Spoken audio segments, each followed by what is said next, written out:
everybody, it's a happy body session and it is the 4th of December. It's a full moon, so we're going to use this full moon energy. I don't know whether you've noticed that when the full moon comes around, you have a little bit of go, a little bit of kind of pizzazz, a little bit of extra, you know, like you just want to get on with stuff. So the full moon energy is really great for taking action. But the best way to take action is with a body that is feeling kind of like it's regulated. And by regulated, I don't mean like calm and safe and sweet and happy, but actually like allowing yourself to experience all of the realms of emotions, regulating yourself in as much as you are coming back in touch with who you are and what you're feeling, which can be freaking scary. Yes, I know that, you know that. But giving yourself that spaciousness to be able to be like, so what the fuck do I want this month? You know, what do I want to create? The other cool thing about today and this full moon is that we are entering the end of, so in numerology, I can never say that word, in numerology, see, told you, in numerological terms, this is the end year of a cycle of 9 years. This is year number 9. Next year will be year number 1, and that is a fresh year. Big energy, big change is going to happen, but right now at the kind of tail end of year number 9, and we have all probably experienced the crazy, mad, wild, destructive batshitness of this year. Man, there's been some stuff going on. And this is the point where we will continue to strip away the things that are not serving us. We will have them taken from us. We will have things thrust upon us. So there is a big energetic shift going on right now, added to the fact that in cosmological terms, with all the planetary alignments and all the kind of stuff going on with solar flares, it has been just an astronomically huge energy year. So we're coming to the end of it. So this is the point where we get to choose what we want for next year. So my job is to help you be here. Come back into yourself. Allow yourself to embrace the fear, because there's only so long you can run away from the fear, isn't there? The longer you run from it, the more it's going to bite you on the ass. And so instead of trying to hold it at arm's length, maybe you could possibly allow yourself to sit with fear, to sit with those worries, to sit with your concerns. And yeah, I know that that can feel really panicking. And as I say those words, I'm like,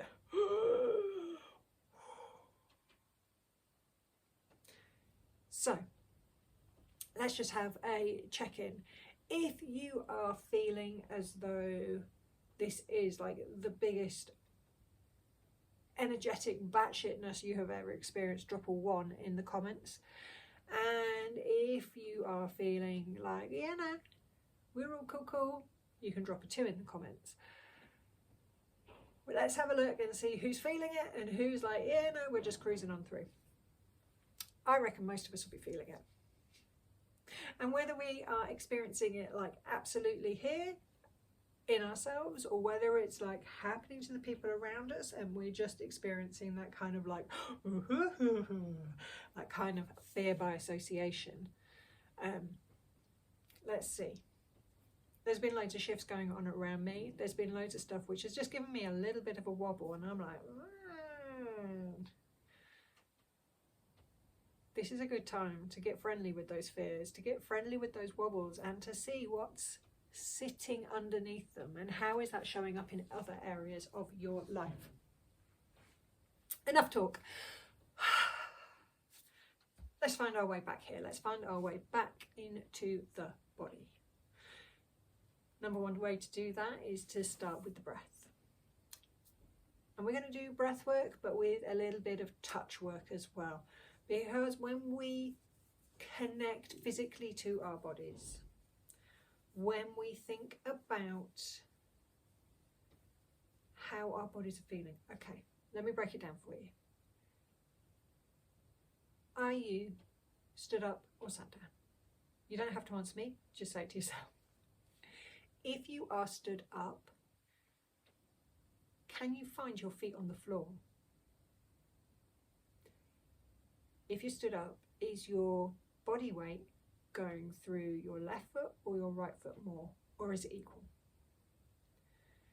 Can you feel your toes more or your heels more? Can you feel that you're leaning all the way into the toes of one foot or the heel of another foot? Where is your balance? If you're sat down, does your butt meet the chair completely? Do you have a sense of where your pelvis is? Do you feel like you're rocked all the way forwards? Do you feel like you've got your tail tucked underneath? Do you feel like everything is soft and loose? Think about the phone in your hand, because I'm guessing you're watching this on your phone. The hand that's holding the phone, how does the shoulder feel? How does your neck feel as you look at the phone? Teeny tiny little points of connection. With each little inquiry, we're coming back here. Because when we come back to our bodies, when we stop thinking up in the ether and kind of connect into how everything feels in our bodies, it allows great change to happen. Are you comfortable? Do you need to wiggle around? Would you be better watching this whilst you're walking? Would you be better watching this whilst you're laid down? On a scale of 1 to 10, 1 being, ow, my body is agony, and 10 being, actually, I feel absolutely awesome. Where does your body sit on that? Are you down in the crap, or are you feeling good up there? If you need to wiggle around, take a moment, have a wiggle. In fact, having a wiggle is really great, because we sometimes act as though we are two-dimensional creatures, that we just stand up and sit down. We don't give ourselves that three-dimensional nourishment, that we don't consider how we have to move in all of the planes in order to achieve something.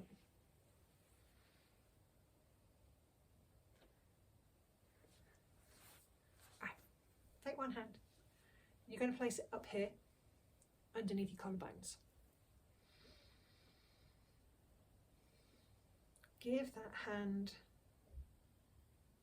a moment to just settle.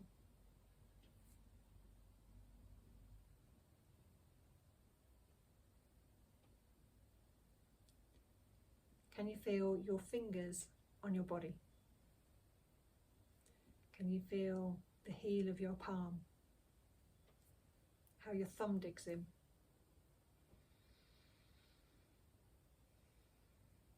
And with those fingers, can you feel what sits underneath them? The texture of the fabric, the warmth of your skin.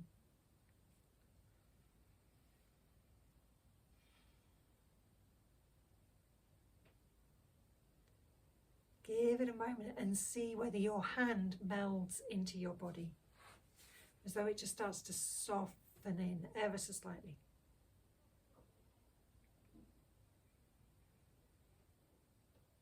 All right.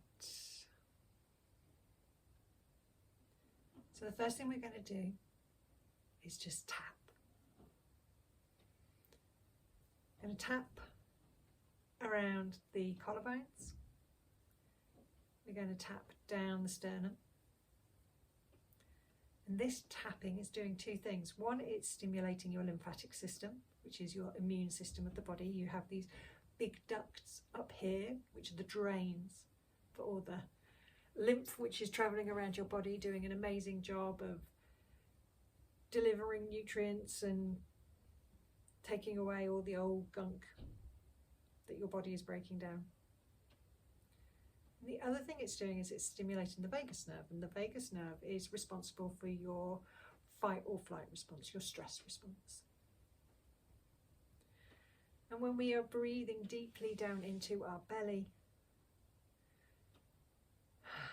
we are stimulating that vagus nerve, which is then sending signals to our brain to calm, to chill, and to rest.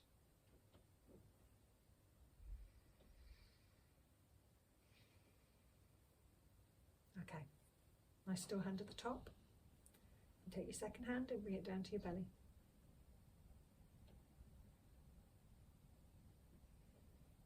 Just take a couple of natural breaths in and out.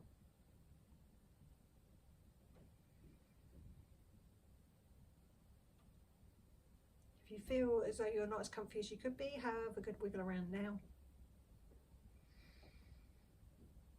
All right. So we're going to try and do this by breathing in and out through our nose.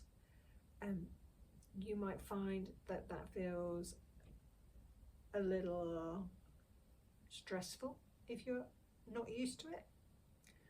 And when I first started doing this, I could feel myself getting a little bit of a panic on. That's cool, don't worry, it's all going to be fine. If you find yourself in that state, just allow yourself to go back to breathing in and out through your mouth. So what we're going to try and do is lift this bottom hand up and down with each in and out breath.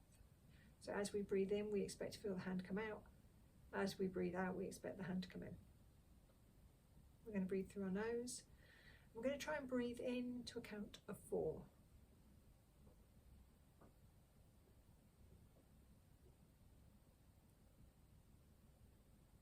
And then just let that breath out.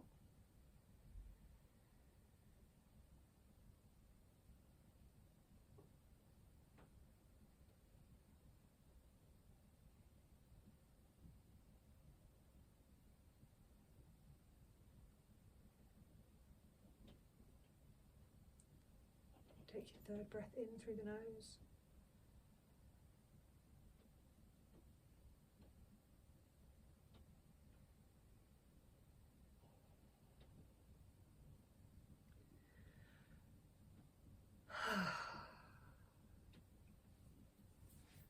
How you doing?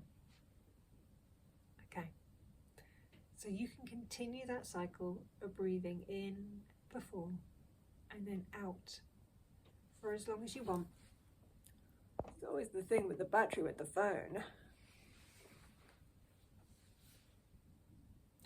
Breathwork is a really simple way to get you back here, back into your body, back feeling more alert to your environment. When we're very stressed, we find that we tend to tunnel down our vision, tunnel down our hearing. We find it really hard to relax when we're really, really stressed. It's almost like we've forgotten how to do it. And so by just giving yourself the opportunity to just take 3 breaths to begin with, and then build it up to 4 breaths, and build it up to 5 breaths, you're not adding any extra strain or stress onto a body that's already like, we do everything like nice and gently, nice and slowly. Okay, so I said it's full moon. There's big energy out there. There is the energy to go and create, to make connections, to do more of the things that you've been wanting to do. So if you find yourself in a phase of procrastination, this full moon energy might just give you that kick you need to start getting some of those things done. I'm loving the fact that there's all sorts of like beepy noises going off outside. It's fine. In a couple of weeks' time will come the new moon. And this is a point for introspection. And it's a point of setting your intentions ahead. But now is the time for action. Alrighty, so I hope you have a slightly happier body than when you came in. And come and join me for the next session. Take care. See you then.